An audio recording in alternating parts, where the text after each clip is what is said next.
नमस्कार, मैं हूं अमित और आपने देखना शुरू कर लिया है अपना यूट्यूब चैनल सच न्यूज जागो। इस चेहरे को गौर से देखिए और पहचानिए। नाम भी सुना होगा, देखा भी होगा। इनका नाम है कपिल देव केसरी, जो सामाजिक कार्य बहुत दिनों से करते हैं। सबसे पहले तो सर हम आपका परिचय जानना चाहेंगे। पहले तो धन्यवाद देते हैं कि आपने मुझे मेरे बारे में जानने के लिए आप यहाँ आए। मेरा नाम कपिल देव केसरी है और एक सामाजिक संगठन है पूर्वांचल ग्रामीण विकास एवं प्रशिक्षण संस्थान, उसका मैं सचिव डायरेक्टर हूँ। और पिछले 35 साल से इसी संस्था के साथ जुड़ करके पूर्वांचल के गाजीपुर जनपद के 4 ब्लॉक में और मऊ के बलिया के कुछ क्षेत्रों में जुड़ करके पूर्वांचल में ही गाजीपुर बलिया से जुड़ करके हम जो समाज के जो हाशिए की जो समाज है, गरीब है, उसके उत्थान के लिए काम करते हैं। सर हमारा आपसे एक क्वेश्चन होगा, जीरो से लेके शिखर तक यानी बचपन से लेके अब तक का सफर कैसा रहा? देखिए, सफर तो मैं जिस विषय को चुना हूँ वो वहीं से निकला हुआ है। मैंने अपना जीवन शून्य से शुरू किया था और मेरे पिताजी एक बंधुआ मजदूर थे जो एक बैंड पार्टी में काम करते थे और 30 बरस तक बंधुआ मजदूर थे। और मेरी 6 बहनें 2 भाई हैं और मजदूरी करके किस तरह से मेरे माता पिता ने पढ़ाए। मैं हाटमन इंटर कॉलेज में साइंस का विद्यार्थी था। जब खाना नहीं मिलता था तो मैं पैदल यहाँ से 10 किलोमीटर जाता था पढ़ने के लिए और बहुत मुश्किल से मैं इंटर तक वहाँ पढ़ा। मुझे आगे की पढ़ाई गरीबी के कारण नहीं हो पा रहा था तो मैं टाउन डिग्री कॉलेज बलिया में एडमिशन लिया, लेकिन हम देखा कैसे पढ़ेंगे तो आज ही होकर तो मैंने मथुरा डिग्री कॉलेज से ग्रेजुएशन। मैं घर में यहाँ पत्नी के साथ खेती में मजदूरी करते थे, कटिया करते थे। इसके बाद में पढ़ने जाता था, फिर आके बोझा ढोते थे। यहाँ का कोई खेत नहीं है कि मैं हंसुआ लेके काटने नहीं गया हूँ, चाहे वो करेल का इलाका हो या बांगर का इलाका हो, मैं कटिया करता था। बनारस का कोई गली नहीं है जहाँ पर मैं श्रम न बेचा हूँ। मैं मिट्टी ढोने का काम करता था, गारा माटी का काम करने था। फिर बाद में मिस्त्री भी बन गया था तो बहुत सारे लोगों का मकान भी बनाए, पुल पुलिया बनाने लगे। और मैं 1980 में ही सामाजिक क्षेत्र से मेरा जुड़ा हुआ और 1980 में मैं दलित मूवमेंट का एक अध्ययन करने के लिए एक टीम पीड़ित एक संस्था दिल्ली में थी, वो मुझे ले गई और मैंने वहाँ 1 महीना रह करके, चूंकि बाबा साहब बी आर अम्बेडकर का पूरा मूवमेंट महाराष्ट्र से हुआ और खासकर नागपुर से, मैंने 1 महीना नागपुर में रह करके दलित आंदोलन का जो इतिहास था उसके मैंने पढ़ा। और पढ़ने के बाद मैं जब वापस घर आया था तो एक प्रोसेस पत्रिका थी, उसमें मेरा एक इंटरव्यू छपा था 80 के दशक में। उसके बाद मैं मेहनत करते करते मैं 1983 में एक ILO का प्रोजेक्ट था, एनर्जी एंड रूरल वुमेन्स, ऊर्जा और ग्रामीण महिलाएं, उसमें एक रिसर्च का काम करने का यूपी का रिप्रेजेंटेशन मुझे मिला। मुझे मात्र 300 रुपया महीना मिलता था और मैंने अपने गांव से ही ऑब्जर्वेशन करना था, अध्ययन करना था और एक बहुत अच्छी रिपोर्ट बनी नेशनल लेवल पर, क्योंकि 6 राज्यों में अध्ययन हुआ था।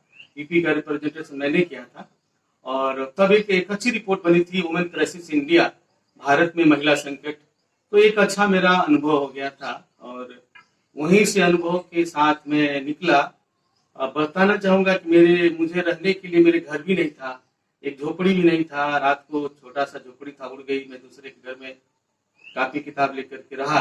फिर मैं किसी तरह से ताल में लड़ाई काट करके मैंने अपनी एक छोटी झोपड़ी डाला और किसी धीरे धीरे मैंने किया। लेकिन चूंकि मेरे पिताजी का संस्कार का हम लोग को मिला कि मेरे पिताजी ईमानदारी से मेहनत किए, जबकि हमारे ही चाचा सी मुनि थे, अपराध में बहुत सारा उनका नाम था, लेकिन उनके घरे तमाम तरह की बंदूक आती थी, हम लोग बंदूक नहीं उठाए, हंसुआ गतार उठाए और मेहनत करना सीखे। और मेहनत करके हम लोग पढ़ाई भी किए, मजदूरी भी किए और ये करने के बाद यहाँ पर मुकाम पर पहुंचे कि 1985 में ही मुझे अनुभव हुआ, क्योंकि एक दिल्ली की टीम मेरे यहाँ रहती थी, उसका नाम था PIDT, people's institute for development and training. मैं उनके बच्चों को ट्यूशनी 10 रुपया पर पढ़ाता था, 10 रुपया महीना मुझे देते थे। उसे इम्पोर्टेंट ये था कि मुझे चाय पिला देते थे या कुछ खाना खिला देते थे। और मेरा महत्वपूर्ण और ये भी था कि उनके बच्चों को पढ़ने के साथ साथ सामाजिक ज्ञान भी उन्हीं से हुआ, उन्हीं से मैंने सीखा। और सीखने के बाद हम लोग 85 में इस संस्था का हम लोगों ने गठन किया। यहाँ लोकल जो यूथ लोग थे वॉलंटियर के रूप में काम कर रहे थे, तो 85 में हम लोगों ने पूर्वांचल ग्रामीण विकास प्रशिक्षण संस्थान का गठन किया। मैं संस्थागत रूप का ही संस्थापक भी था, लेकिन मैं जब रजिस्ट्रेशन हुआ तो कोषाध्यक्ष था। मैं काम ज्यादा करता था, सारा काम मैं ही करता था।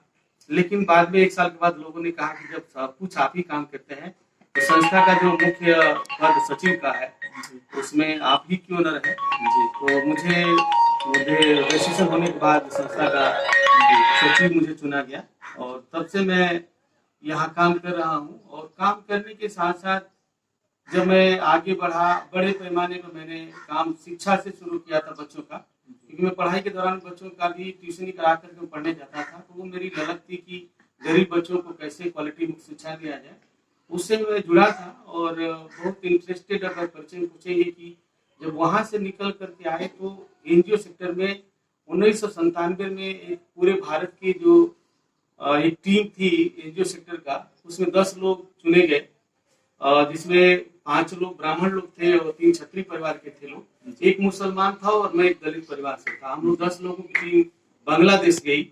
और जब मैं दिल्ली से ढाका ब्रिटिश एयर में बैठ के गया तो मेरी पत्नी बहुत खुश हुई कि हम झोपड़ियों में रहते थे, खेती में काम करते, मेरा आज आदमी ब्रिटिश एयर में बैठ करके दिल्ली से ढाका जा रहा है। और वहां जाके हम लोगों ने देखा कि बांग्लादेश में एनजीओ का बहुत अच्छा काम है। गरीब मुल्क है, क्योंकि भारत से निकला हुआ देश है तो बहुत गरीबी है। और वहां से जाने के बाद एक और प्रमोशन हुआ, काफी हमने सीखा और उसके बाद मैंने यहाँ काम किया। और काम करते करते पूरे प्रदेश स्तर पर एक मेरी पहचान बनी और प्रदेश स्तर पर एक बड़ा नेटवर्क बना जिसका नाम उपवन है, Uttar Pradesh voluntary action network. उसका फाउंडर बोर्ड में था, बाद में मुझे उसका अध्यक्ष भी चुना गया। तो इस सेक्टर में काफी ख्याति बढ़ी कि कम से कम उत्तर प्रदेश के जो स्वयंसेवी जगत के जो लोग हैं वो मुझे अच्छी तरह जानते हैं, चर्चा करते हैं। और भारत में भी कई जो उत्तर भारत के राज्य हैं, चाहे बिहार हो या मध्य प्रदेश हो, राजस्थान हो, वहाँ भी काम करने वाली बहुत सारी संस्थाएं हैं जिनके साथ जुड़ करके हम काम कर रहे हैं। दूसरा मैं आपको बताना चाहूंगा कि इसी के तहत जब 2001 में एक संयुक्त राष्ट्र संघ का अंतर्राष्ट्रीय सम्मेलन डरबन में साउथ अफ्रीका में हुआ, तो हमारे दिल्ली के कुछ साथियों ने मुझे भी चुना, क्योंकि विषय रेसिज्म था, विरुद्ध, जिसको हम लोग हिंदी में नस्लवाद बोलते हैं। वो इंटरेस्टेड विषय था और अटल बिहारी वाजपेयी प्रधानमंत्री थे भारत के, क्योंकि वो सरकारी मीटिंग था इसलिए सरकार के ही लोग गए थे। उस समय विदेश राज्य मंत्री उमर अब्दुल्ला जी थे, वो भी गए हुए थे। और जो उनके जो अध्यक्ष थे वो दलित थे, वो सारी टीम गई थी और हमको भी जाने का, भारत से 200 जो आर्टिकुलेट दलित थे उसमें गए थे, मुझे जाने का मौका मिला।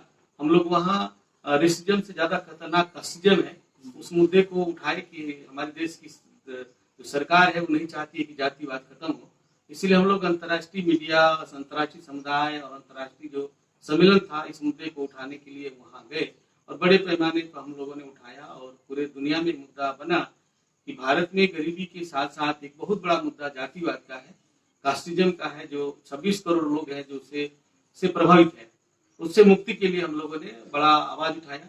इसके बाद मैं जिले में भी नहीं फेमस हुआ, प्रदेश भर की खबरों में भी छाया कि एक नौजवान लड़का गांधी जी के बाद नस्लवाद की के साथ साथ जातिवाद के मुद्दों को उठाने के लिए दक्षिण अफ्रीका के अंतर्राष्ट्रीय मीटिंग में भाग लेने के लिए मिला। उसके बाद मैं WHSF हुआ, वर्ल्ड सोशल फोरम ब्राजील में हुआ, और कोई ग्रुप मुझे लेने आने के तैयार नहीं था। मैं बैठ के फंड रेज किया तो कुछ ट्रेड यूनियन वाले तैयार हुए और मुझे टिकट बनाए, मैं वीजा बनाया और मुझे जहाँ ब्राजील जाने का मौका मिला। और वहां जाने के बाद भारत में जो गरीबी है, जो लाचारी है, जो महिलाओं और बच्चों की दुर्दशा है, जो दलित समाज व्यवस्था है, उस पर बात रखने का बहुत मौका मिला। बहुत सारे शिविर को हम लोगों ने अटेंड किया। इसके बाद 2005 में जो WTO हुआ, विश्व व्यापार संगठन का बैठक हांगकांग में हुआ। हांगकांग भी एक बहुत खूबसूरत जगह है और वहाँ की एक ग्रुप ने मुझे जाने का मौका मिला और हम लोग वहाँ भी जा करके मुझे जीवन का पहला अनुभव था कि मैं दुनिया के मछुआरों का जो संगठन है, जमीन पर तो लोग बहुत सारी रैलियां, धरना प्रदर्शन करते हैं, लेकिन समुद्र में जिनका जीविका मछली है और समुद्र में एक प्रोटेस्ट हुआ दुनिया के मछुआरों के साथ, 5-6 जहाजें थी, उसमें मुझे 5 घंटा रैली में भाग लेने का मुझे भी मौका मिला और समुद्र में जो दुनिया के मछुआरे का जो संगठन है उनके साथ प्रोटेस्ट करने का मौका मिला और हम लोग वहां भी एक बहुत बड़ा मुद्दा उठाए। जो हमारे किसान यूनियन के साथी राकेश टिकैत भी वहां गए थे, वहां भी उनके साथ जुड़ करके हम लोगों ने बहुत बड़ा नारा लगाया कि agriculture is culture not trade, मतलब खेती को व्यापार बनाना ठीक नहीं है, वो हमारी संस्कृति है।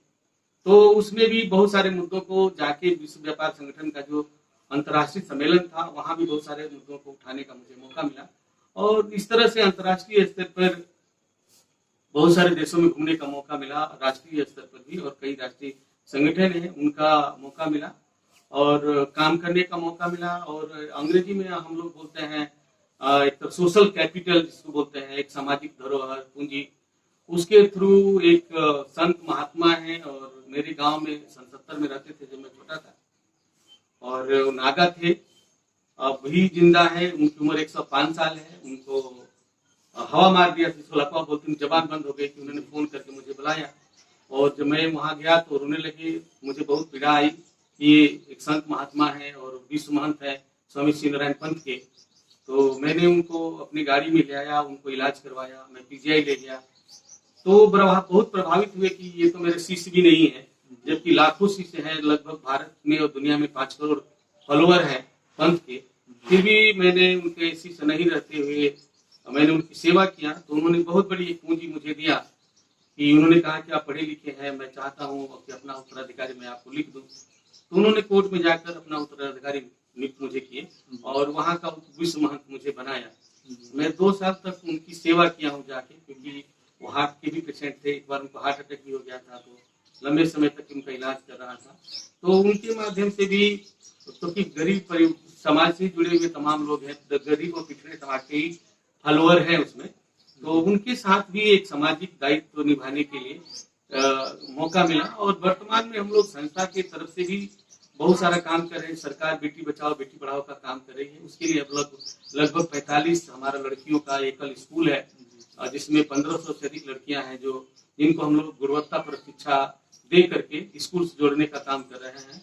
2 स्कूल मॉडल हमने बनाया और आपको बताना चाहेंगे, मुझे खुशी होगी कि मैंने भावरकुल में जब शुरू किया था तो हमारे पढ़ने वाली लड़कियां एक फिल्म बनाई थी, दिल्ली की एक संस्था चीन है, उन्होंने फिल्म बनाने का ट्रेनिंग दिया, मैं भी उसमें काम किया था। और 4 में और 5 में पढ़ने वाली लड़कियों ने फिल्म बनाई मन की सैर, और वो कैरो देश में अंतर्राष्ट्रीय फिल्म फेस्टिवल हुआ, उसमें वो फिल्म चुनी गई। तो मुझे प्रमाण पत्र मिला, मुझे बहुत बड़ी खुशी हुई।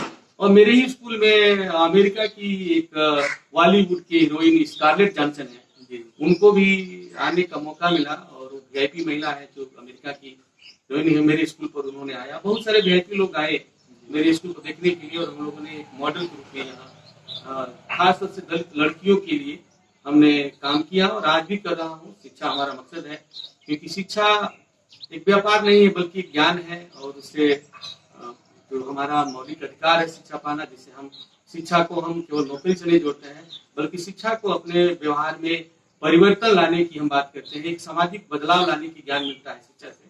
इन सारे सरोकारों को लेकर के यहाँ तक हम काम कर रहे हैं। संक्षिप्त में मेरा यही परिचय है। जीवन का इतिहास तो बहुत लंबा है सर। आपसे एक और हमारा क्वेश्चन है, आपने कभी ऐसा सोचा था कि हमको दूर देशों यानी अन्य देशों से भी इतना प्यार मिलेगा? क्या कभी आपने ऐसा सोचा था? नहीं, मैं तो कभी नहीं सोचा था। आपको बताते हुए मैंने पहले बताया कि बनारस कोई गली नहीं जहाँ मैं मजदूरी नहीं करता था, यहाँ खेती में मैं काम करता था, गारा माटी का काम करता था। कभी सपना भी नहीं था कि मैं यहाँ तक आऊंगा और राष्ट्रीय स्तर पर पहचान बनेगी, अंतर्राष्ट्रीय स्तर पर पहचान बनेगी। लेकिन एक इरादा था कि हम मेहनत करते। मैंने कहा कि मैं 10 किलोमीटर पैदल जाता था पढ़ने के लिए, तो मेहनत करना इरादा था। माँ बाप का संस्कार मिला मेहनत करने का, तो हम मेहनत करने गए और उसी मेहनत के आधार पर जिस तरह से सीढ़ियां बनी चढ़ना होता है उसी तरह से हम लोग चढ़ते गए। और कभी नहीं सोचा था कि हम दुनिया के प्लेटफॉर्म पर जाकर के हम तो प्रोटेस्ट करेंगे या अपनी बातों को रखेंगे।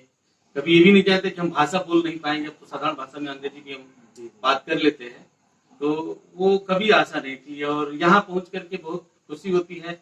मैं लोगों से भी चर्चा करता हूँ कि मैं भी कभी सोचा नहीं था कि मैं यहाँ आऊंगा, और मैं यही कहूंगा कि वही मेरी जो सेवा है और मेरा जो परिश्रम है वही मेरी कैपिटल पूंजी है, वही मेरी जो व्यवहार का पूंजी है, वो मेरा आज लोगों के बीच में मैं यादगार हूँ कि मैं सबसे पहले लोगों का सम्मान करता हूँ, क्योंकि हम लोग सीखे हैं कि आदर करने से ही आदर मिलता है। तो लोगों का सम्मान करना हमारा कैरियर का बहुत और महत्वपूर्ण हिस्सा सर हमारा एक और क्वेश्चन है, पूरा देश लूटने में लगा हुआ है, आप इस पे क्या कहना चाहेंगे? है। देखिए, लूटना भारत में करप्शन और सारी चीजें हैं। अगर उदाहरण सरकार का डेटा ही लिया जाए तो 2014 में हमारा देश भुखमरी में 55 नंबर पर था और आज 102 नंबर पर है। तो सोचिए कि जहाँ लोगों की भूख से मौत होती है। एक्शन एड ने एक संस्था है दिल्ली में, उन्होंने एक सर्वे किया था कि अ, मतलब कुछ परसेंटेज 3% लोगों के पास पूरी देश की पूंजी है, और हम लोग तो नारा लगाते हैं कि एक अमीर बनने के लिए 100 फकीर बनाना पड़ता है। तो आज जो लोगों के मन में भ्रष्टाचार, काला बाजारी, ये पूंजीवादी व्यवस्था की देन है, जो अच्छी बात नहीं है। हम तो इसकी जितना घोर भर्त्सना करना चाहते हैं करते हैं। सरकार ने बहुत सारा सूचना का अधिकार बनाया कि इससे करप्शन कम होगा, लेकिन भ्रष्टाचार घटने के बजाय वो बढ़ता ही जा रहा है।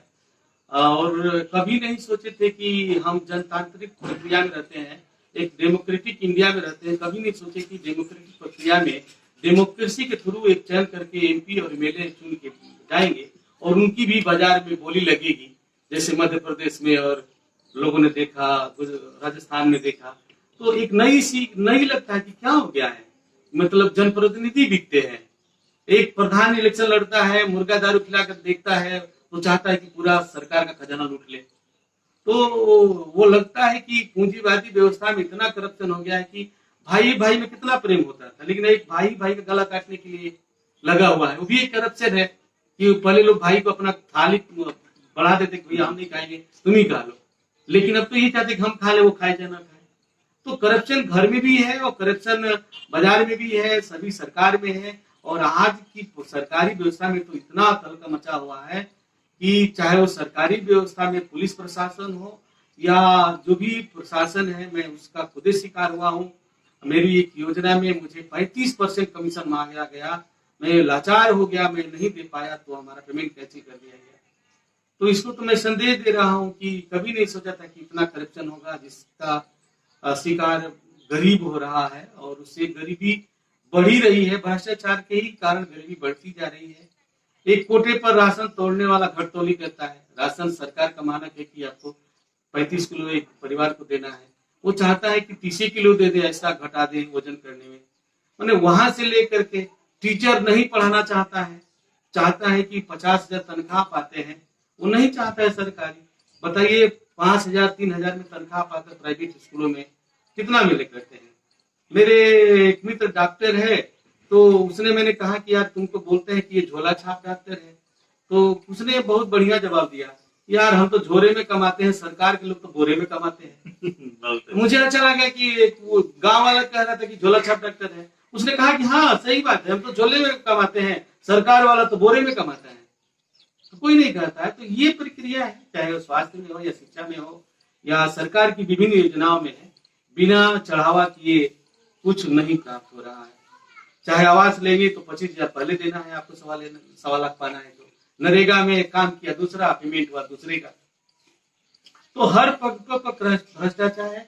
और भ्रष्टाचार मुक्त भारत बनाने के लिए एक ट्रांसपेरेंट जब तक सरकार नहीं आएगी तब तक तो मुझे नहीं लगता है कि कुछ कर पाएगा, क्योंकि सरकार भी देख ही रहे हैं ना कि लोग चुनाव लड़ रहे हैं, चुनाव लड़ना महंगा हो गया है, तो करप्ट करते हैं। एक बार विधायक एमएलए हो जाता है, पूरा कई पीढ़ी तर जाती है। तो ये तो एक समाज का भ्रष्टाचार बहुत बड़ा कोड़ है, और इससे गरीबी और अमीरी की जो खाइयां हैं वो भ्रष्टाचार के ही कारण बढ़ रहा है।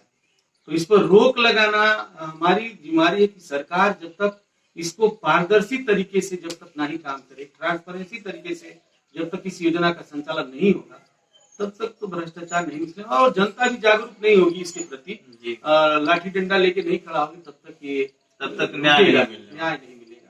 और देखिए हम हैं कपिल देव केसरी जी के साथ। सर आपने हमारे चैनल में समय दिया, आपको बहुत बहुत धन्यवाद।